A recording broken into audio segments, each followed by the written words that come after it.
前门西河沿街东起前门大街，西至南新华街，全长1000余米，街道开阔平坦，是京城少有的长街。从明代开始，此街在内城护城河南侧，正阳门以西，故称西河沿。1965年正式定名为前门西河沿街。今天我们就逛逛这条清末民国时期著名的金融街和旅馆街，看改造后的前门西河沿街还留下了些什么。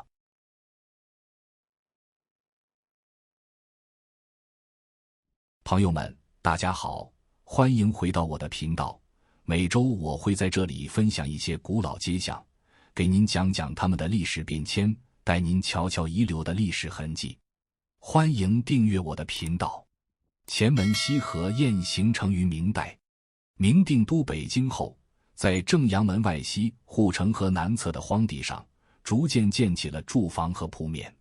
明代和清初，西河沿是有名的书肆一条街。康熙时期，著名文人王士祯在他的《乡族笔记》中提到，今京诗书肆皆在正阳门外西河沿，余为琉璃厂间有之。可见当时前门西河沿比琉璃厂更有人文气。清代实行齐民分居政策，西河沿成为外城里面最靠近正阳门的地段。银号会馆、萧山会馆、蒲仙会馆等7、8家会馆相继落户在这条街上。1906年，随着正阳门火车东站、西站的启用，促进了西河沿地区金融、旅馆、餐饮、商铺等行业的兴起，西河沿街成为了著名的金融街和旅馆街。从前门大街走进西河沿街，就能看到一座与众不同的建筑，这就是位于7号的盐业银行旧址，现在是中国工商银行。这座建筑建成于上世纪30年代，为著名建筑设计师沈礼元设计。盐业银行地上3层，钢筋混凝土砖混结构，中间5间是贯穿2层的艾奥泥柱，3层以上部分是花瓶式女儿墙，中间一座小型钟楼。建筑通体以红砖墙为主，配以石材壁柱、窗套和少量的雕塑装饰，做工极为精细，具有典型的欧美银行传统风格。盐业银行是民国时期著名的商业银行，成立于1915年，创始人张振芳是袁世凯的表弟。他与金城银行、大陆银行、中南银行并称为北4行，盐业银行又以其雄厚的资本成为北4行之首。据说当年末代皇帝溥仪退位后，住在紫禁城里，着迷于骑自行车、买车上瘾，甚至命内务府从盐业银行贷款购买各国的名牌车。说到盐业银行，就不能不提张振芳的儿子张伯驹，他是和张学良齐名的民国4公子之一。张伯驹一生致力于收藏名人字画，他利用盐业银行雄厚的资金为支撑，抢救了大量的文物，如中国传世最古画迹随展子前游春图、中国传世最古墨迹西晋陆机平复帖，以及宋李公麟五马图和黄庭坚朱上作帖等。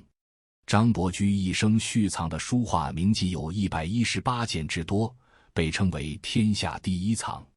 张伯驹和夫人潘素晚年陆续将收藏的书画名迹捐献给了故宫博物院等地。紧挨着盐业银行的9号是民国时期交通银行旧址，是一座中西合璧式的建筑，著名建筑师杨廷宝先生的代表作。地上4层，地下1层，钢筋混凝土砖混结构，主立面以西方建筑构图手法为主，又结合了中国传统建筑中牌坊的特征，加入斗拱和绿色琉璃檐头。1层主入口门头有绿色琉璃门罩，采用了传统垂花门的元素，无论是结构还是装修都别出心裁，带有明显的中西建筑思想和文化交融的痕迹。光绪33年1907年，邮传部为筹资赎回京汉铁路，并充分利用交通系统的资金，奏请朝廷批准成立交通银行。交通银行成立后，经办轮船、铁路、邮政、电报4项官办事业一切款项的收付。民国时期，交通银行与中央银行、中国银行、中国农民银行并列为中国4大银行，在近代金融史上占有重要地位。这座大楼1932年竣工后，交付交通银行使用，1949年2月起划归中国人民银行。交通银行对面24号是劝业场北门，现存建筑修建于1923年，它的正门在廊坊头条。和正门相比，位于西河沿街的建筑体量较小，但是非常规整协调，采用了艾奥尼柱、花屏栏杆阳台、圆拱形山花等西式古典装饰。其前身是1905年清政府设立的京师劝工陈列所，比久负盛名的天津劝业场要早20多年。1936年，国民政府将京师劝工陈列所划归给北平市政府，史称北平市国货陈列馆，又名劝业场。劝业二字意为劝人勉励、振兴实业、提倡国货。劝业场曾是京城商业第一楼，在北京首设厢式电梯、游乐场，开场是卖场。上世纪50年代后曾是国营商店，后又改为新兴服装店、新兴宾馆。2017年，以劝业场为核心，建起了北京方。交通银行的西侧曾有京城银行南城办事处旧址，当时的门牌号是29号，后前门一带改造，此处已经不存在，辟为马路。南北向的梅市街将前门西和沿街分为了东西两部分。穿过梅市街西行，51号是袁万寿关帝庙，又称双旗杆关帝庙，建于明朝。上世纪30年代，这里设有惜字纸老会，提倡将所有写字的纸张统一焚毁，避免随意丢弃，有辱斯文。西河沿街的中偏西路北还曾经有另一座关帝庙，别名粗旗杆庙，以示与双旗杆关帝庙区别，现在已踪迹全无。67号现在是速八精选酒店，民国年间这里是著名的正阳旅馆。从隔壁平房的顶上望过去，能看出当年这个旅馆建筑规模不小。西河沿街因近距离围绕北京老城墙，且与前门火车站相邻，正适合作为来京旅客歇息暂居之所。街内曾集中开设了东庆丰、广生店、聚葵店、宴宾旅馆和正阳旅馆等22家旅馆。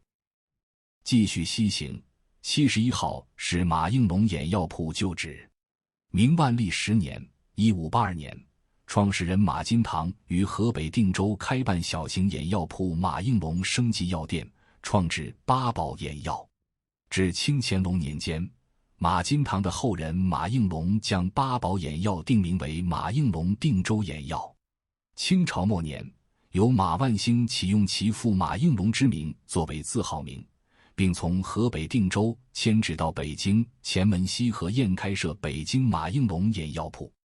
91号是察哈尔兴业银行旧址。1917年，察哈尔兴业银行开办，总行设于张家口、北平、多伦等地设有分行，采取官督民办方式经营，5年后改为官办。1937年全面抗战爆发，受战局影响，察哈尔兴业银行被蒙江银行收并，从此淡出了人们的视野。再往西走，就进入了一段旧址集中区域：186号前业工会、188号渭南会馆、190、192号萧山会馆、196号中原证券交易所、198号中华贸易银行总行、200号蒲兴会馆、220号银号会馆。186号前业工会和188号渭南会馆都已是居民大杂院，只有186号后院南房门两侧各嵌一块石碑，叙述了会馆的历史。190、192号曾是萧山会馆，192号现在是养老照料中心。1903年5月，北京最早的女子学堂在萧山会馆内开办。当时该校规定，凡16岁以内举止端庄的女子，能遵守校规者均可入学。课程开设中文、英文。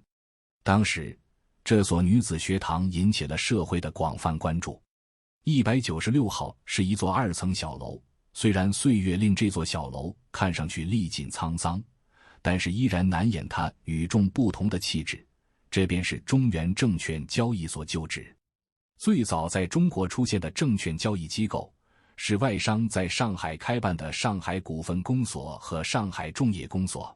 交易的证券也主要是外国公司的股票和债券。1918年6月，中原证券交易所开业，这是中国人开设的首家证券交易所。交易所坐南朝北，北立面顶部有女儿墙，正中门头为方心灰素花草图案。小楼的一层是当年证券交易的营业大厅，在大厅的南北两侧各有一座通往2层的木质楼梯。2层为环形走马廊，有西式曲线形铸铁栏杆，栏杆的铸造工艺非常精湛。2楼的房间是一个个隔间，这些隔间就是当时的 VIP 大户室。建筑造型既采用中国传统手法，又吸收了西洋建筑风格。交易所于1948年停业，现在是中科院职工宿舍。198号是中华贸易银行总行旧址，100年前唯一一家中美合资银行。中华贸易银行于1920年2月开业，然而其存在不到10年就退出了历史的舞台。中华贸易银行不仅在国内设立多处分支行，还曾在欧美各大城市如纽约、巴黎、伦敦等地设立了20多处往来店。